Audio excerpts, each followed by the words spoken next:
Quero continuar aqui o ponto 3, a maturidade da igreja, e falar das proclamações em Apocalipse capítulo 4, 5 e 7.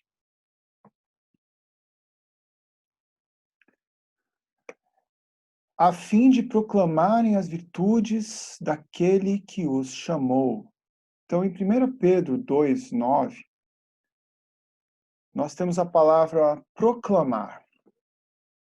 Transliterada do grego, essa palavra é expressa aqui, ex angelo. Eu creio que ângelo significa mensageiro e ex significa para fora. Então, é uma mensagem para fora. Esse é um dicionário do léxico grego que está disponível na internet, chama-se Blue Letter Bible. Muito bom, faz anos que a gente usa. Então, veja a definição desse vocábulo aqui. Declarar, divulgar, publicar. Então, nesse sentido, essa proclamação pode ser, por exemplo, um evangelismo. Você está declarando as virtudes daquele que nos comprou, nos chamou. É um sentido mais apostólico, você está declarando para alguém, você está divulgando para alguém, ou publicando. Mas um segundo significado aqui, que está aqui embaixo, é uma ênfase hebraística, digamos assim, está em inglês, ou hebraica, talvez, né? Tornar conhecido por louvar, proclamar, celebrar,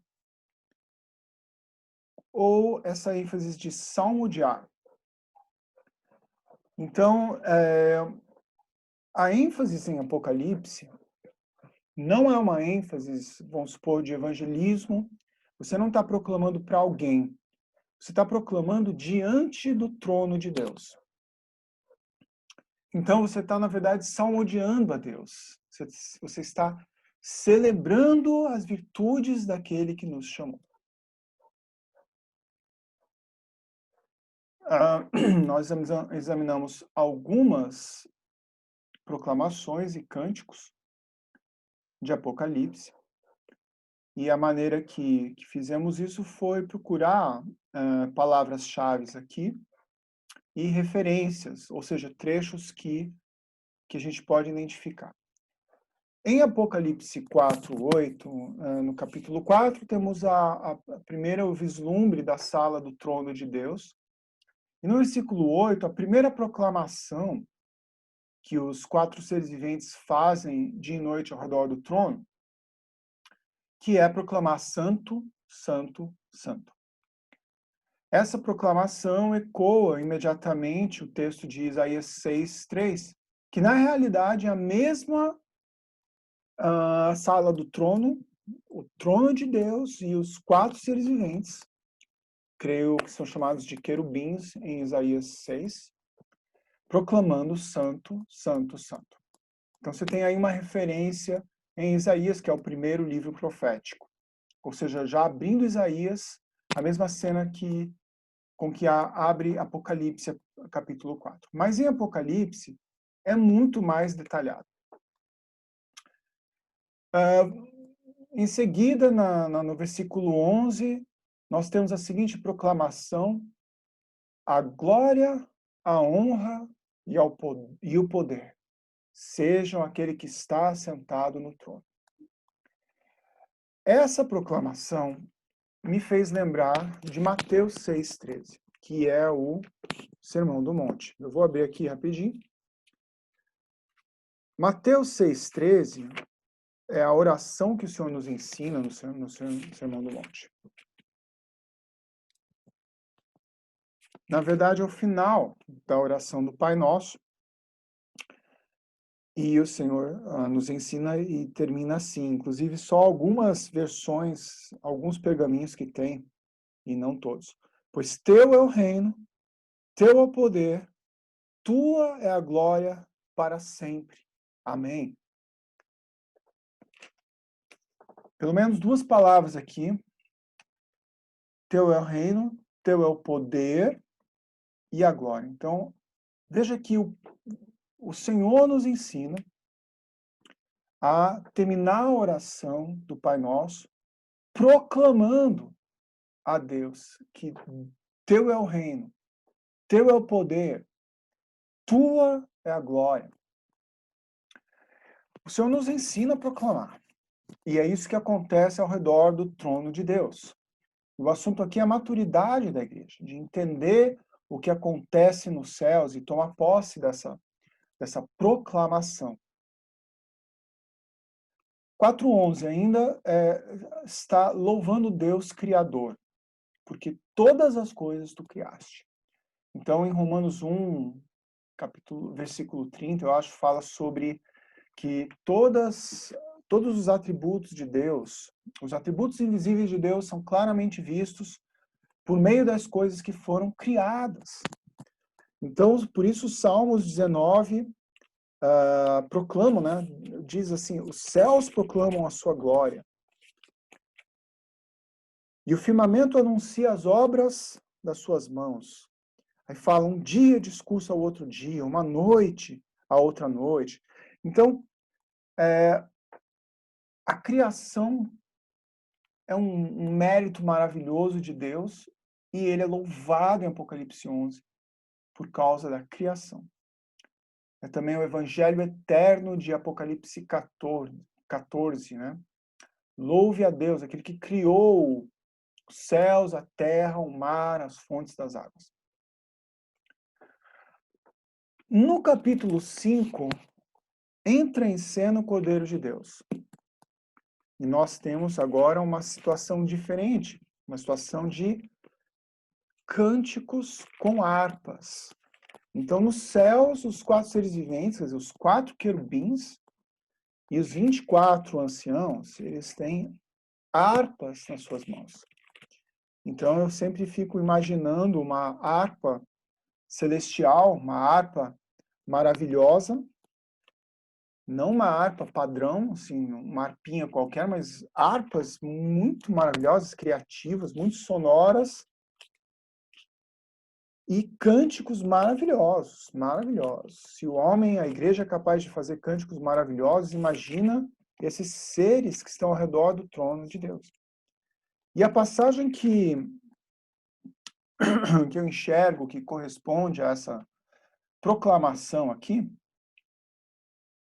onde eles dizem, resumidamente, estão louvando o Cordeiro que foi morto. Digno é o Cordeiro de desatar os selos, porque foi morto. Então fala desse aspecto do Cordeiro como que morto. Eu vejo um paralelo com Filipenses 2, de 6-11, não julgou com usurpação ser igual a Deus. Antes a si mesmo se esvaziou, assumindo a forma de servo, tornando-se em semelhança de homens. Reconhecido em figura humana, a si mesmo se humilhou, tornando-se obediente até a morte e morte de cruz. O Cordeiro que foi morto está sendo louvado em Apocalipse, capítulo 5. Em Filipenses continua, pelo que também Deus o exaltou sobremaneira e lhe deu um nome que está acima de todo nome, para que ao nome de Jesus se dobre todo o joelho no céu, na terra e debaixo da terra, e toda língua confesse que Jesus Cristo é Senhor, para a glória de Deus, o Pai. Então, nesse momento, você vê que toda criatura vai louvar, vai participar desse momento aqui. Se você ler o texto com atenção, começa com os querubins, os 4 seres viventes, e os 24 anciãos, depois os anjos, milhares de anjos se juntam à proclamação, e por fim, diz o texto, ouvi que toda criatura que há no céu e sobre a terra, e debaixo da terra e sobre o mar, tudo que neles há estava dizendo, aquele que está sentado no trono e ao Cordeiro seja o louvor, a honra, a glória e o domínio pelos séculos dos séculos. Então, toda a criatura proclama, após os milhares de anjos, após os 4 seres viventes e os 24 anciãos. Ainda nesse trecho se menciona que Deus, que comprou para o nosso Deus com seu sangue, os que procedem de toda língua, tribo, povo e nação, e os constituíste reino e sacerdotes. Então, a palavra aqui é essa palavra de 1 Pedro 2,9. Que nós somos uma nação de reis e sacerdotes para proclamar, a fim de proclamar as virtudes daquele que nos chamou. Ainda nesse trecho, o 5, 13 e o 14, que eu li agora há pouco, fala de louvor, honra, glória e domínio. Ok? O louvor, a honra, a glória e o domínio. De fato, o último versículo do Novo Testamento antes de Apocalipse, que é Judas 25, Judas 1, 25, diz: ao único Deus, nosso Salvador, mediante Jesus Cristo, Senhor nosso, seja a glória, a majestade, império, soberania, antes de todas as eras, e agora e por todos os séculos. Amém. Então, tem uma tradução que, se não me engano, diz o domínio, né? Então fala a glória, a majestade, o domínio. Então aqui fala sobre domínio. Judas 1, 25, enfim, ecoa. Vários salmos vão ecoar essas proclamações de Apocalipse. Praticamente a ideia de salmodiar a Deus é louvar as virtudes, proclamar as virtudes daquele que nos comprou.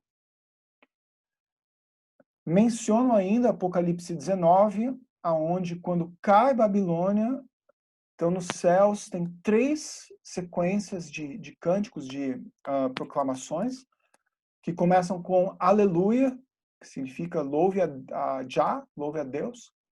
É uma palavra hebraica que consta no texto, né? E dei louvores ao nosso Deus com alegria e exultação. Então, eu lembrei dos Salmos 149. Mas são vários momentos que os Salmos glorificam a Deus. Tudo no seu templo diz glória, os tributos ao Senhor, glória, majestade, ações de graças, muito comuns no livro de Salmos. Bom, eu creio que o conceito aqui é que a palavra retorna para Deus. A palavra sai de Deus, desce até a terra, cumpre o seu desígnio e volta para Deus por meio dos nossos lábios. Como diz o versículo de Isaías 55, 10 e 11, como descem a chuva e a neve dos céus, e para lá não tornam-se primeiro regar a terra, e a fecundar, fazer brotar, dar semente ao semeador, pão ao que come, assim será que a palavra da minha boca não voltará para mim vazia. Quero dizer, ela volta para o Senhor. E ela volta por meio dos nossos lábios. Nós estamos cheios da palavra de Deus. Certo? Com a mente renovada pela palavra, diz a Escritura que estejamos cheios da palavra de Deus. Então ela volta para o Senhor, porque nós proclamamos a palavra de Deus. Também vejo nessa passagem, 2 Coríntios, o mesmo conceito. Começa aqui, ó. A graça, multiplicando-se, tornem abundantes as ações de graças por meios de muitos para a glória de Deus. A graça que vai operando, vai ministrando, retorna para Deus como ações de graças, que é o que significa você chegar perante o Senhor e exaltar o Senhor e agradecer a Deus por meio de salmos, hinos e cânticos. Bom, ponto é, que a igreja já tem hoje acesso ao Monte Santo, acesso a Jerusalém Celestial, acesso aos milhares de anjos, acesso à universal Assembleia, Hebreus 12, 22. Então, essa universal Assembleia no Monte Santo de milhares de anjos, e a Deus, e a Jesus, a igreja tem acesso. E esse é o ambiente de proclamações e adoração. Como diz o texto, como abre o texto em Apocalipse 4, há uma porta aberta nos céus. 4:1, Apocalipse. Então, a ideia é que podemos acessar, em certa medida, a realidade ao redor do trono de Deus. Confere com Hebreus 10:19, que diz: entre com intrepidez no Santo dos Santos, e este é o verdadeiro Santo dos Santos, este ambiente ao redor do trono de Deus nos céus, ambiente de proclamações. Eu pus aqui uma figura aqui com uma ilustração com os elementos ali ao redor do trono.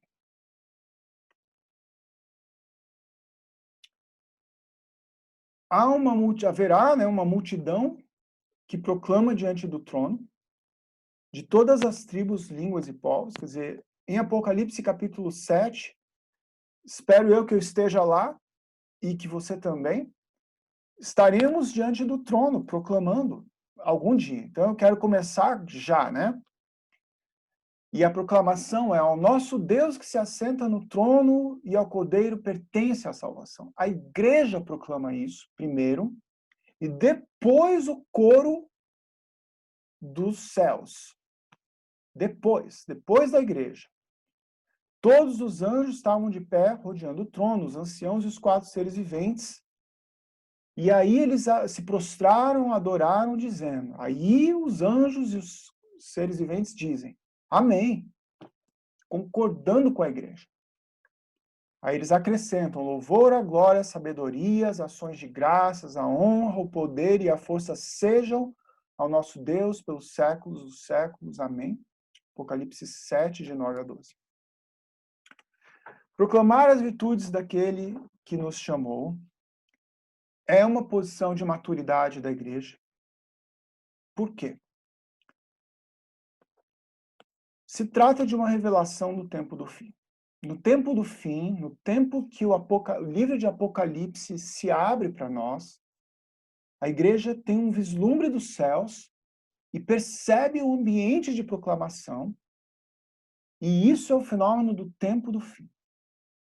Certo? Quem tem revelação dessas coisas sabe como é, porque é muito forte em certos meios mais pentecostais a revelação do trono de Deus. Inclusive tem um irmão, o Antônio Cirilo, que tem vários cânticos lindos com Apocalipse 4, Apocalipse 5, Apocalipse 7. Mas tem muitos irmãos que tiveram esse vislumbre do Santo dos Santos. E isso é uma condição do fim dos tempos, porque isso se realiza nesse tempo. Por que é de posição de maturidade? Quem importa aqui é o Cordeiro de Deus. É Deus e o Cordeiro. Aquele que está assentado no trono e o Cordeiro. Não importa se eu estou triste, ou se eu estou feliz, ou se eu estou em dúvida em relação à minha fé, se eu estou com problemas, se eu estou com acusação, nada importa. Só importa uma coisa: Deus amou o mundo e enviou o seu Filho. E é o Cordeiro de Deus que deu a vida por nós e derramou o seu sangue por nós. Proclame isso. Porque mediante as grandes tribulações e angústias do tempo do fim, proclamar as virtudes é uma maneira da igreja se fortalecer, porque ela se coloca nesse santuário que é a presença de Deus e é um ambiente de proclamação e louvor. Também é uma posição de maturidade, porque precisamos entronizar o Senhor Jesus para que ele venha. Aqui um irmão trouxe para nós a 1 Crônicas 12, sobre os valentes de Davi entronizando Davi, proclamando Davi como rei, entronizando efetivamente os valentes de Davi tinham um papel para que ele fosse entronizado. E eu creio que a igreja tem esse papel de dizer: Maranata, venha o teu reino. Como também o Senhor Jesus nos ensina na oração: venha o teu reino, Maranata. E isso importa para a igreja, uma posição de maturidade da igreja, que não amou o mundo, mas amou o Senhor e proclama: vem, Senhor Jesus. Amém.